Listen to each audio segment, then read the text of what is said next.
నిజ నిర్ధారణకు అంతిమ నిర్ణయం డిఎన్ఏ టెస్ట్. ఉన్నది ఉన్నట్లుగా వాస్తవాలను శోధించి వివరించే మన డిఎన్ఏ టీవీ, మన రాష్ట్రం, మన channel. Hi friends, welcome to DNA TV movie times. ఈరోజు మనం చూసుకున్నట్లయితే మన రాజాసాబ్ మూవీ ట్రైలర్ రిలీజ్ అయింది. ట్రైలర్ అయితే చాలా బాగుంది.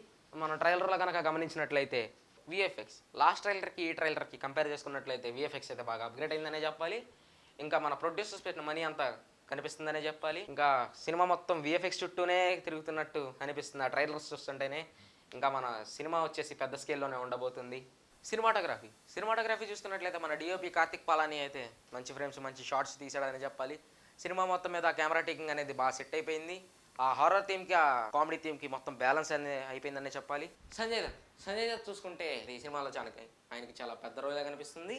సినిమా మొత్తం ఆయన చుట్టూ తిరిగేటట్టు కనిపిస్తుంది. ఇంకా లియో సినిమాలో కాకుండా ఈ సినిమాలో చాలా పెద్ద స్క్రీన్ టైం ఆయనకు ఉంది. ఇంకా మనకు సంజయ్ దత్ గారు ఈ సినిమాలో 3 వేరియేషన్స్లో కనిపిస్తున్నాడు. తాత మనోడు సెంటిమెంట్ అయితే ఎంత బాగా వర్కౌట్ అయిందో ఈ సినిమాలో మనం చూద్దాం. మన డైరెక్టర్ మారుతి దగ్గరికి వచ్చేసరికి ఏం కుక్ చేశాడో మనం చూద్దాం. 3 సంవత్సరాలుగా ఒక సినిమా మీదే నమ్ముకొని ఉన్నాడంటే ఆయన ధైర్యం ఏంటో మనకు తెలుస్తుంది. ఇంకా ఇండియా మొత్తం మీద ఇంత బడ్జెట్తో తీసిన హారర్ కామెడీ ఫిల్మ్ అయితే ఇదే ఫస్ట్ ఫిల్మ్.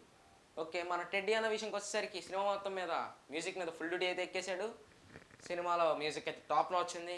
సాంగ్స్ అయితే ఛార్జ్ వస్తుంది. ఇంకా ట్రైలర్లో ఉన్న మ్యూజికే కానీ సినిమాలో ఉంటే సినిమా పక్కా హిట్ అయిపోయింది. ఇండియాస్ బిగ్గెస్ట్ సూపర్ స్టార్ మన రెబల్ స్టార్ అయితే ఈ సినిమాలో మనకి చాలా యంగ్గా, చాలా హ్యాండ్సమ్గా కనిపిస్తున్నారు. ఈ సినిమాలో మొత్తం మనకి 2 వేరియేషన్స్లో కనిపిస్తున్నారు. ట్రైలర్లో వచ్చేసరికి రాజాసాబ్ లుక్ అయితే ఎక్కువగా రివీల్ చేయలేదు. సినిమా మొత్తానికి రాజాసాబ్ లుక్ హైలైట్. ఇంకా గత 10 ఏళ్లుగా ఒక రొమాంటిక్ కామెడీ ఫిలిం ఇంతవరకు తీయలేదు. మళ్ళీ ఇంకో 10 ఏళ్ల వరకు కూడా ఇట్లాంటి రొమాంటిక్ కామెడీ ఫిలిం రాదనే చెప్పాలి.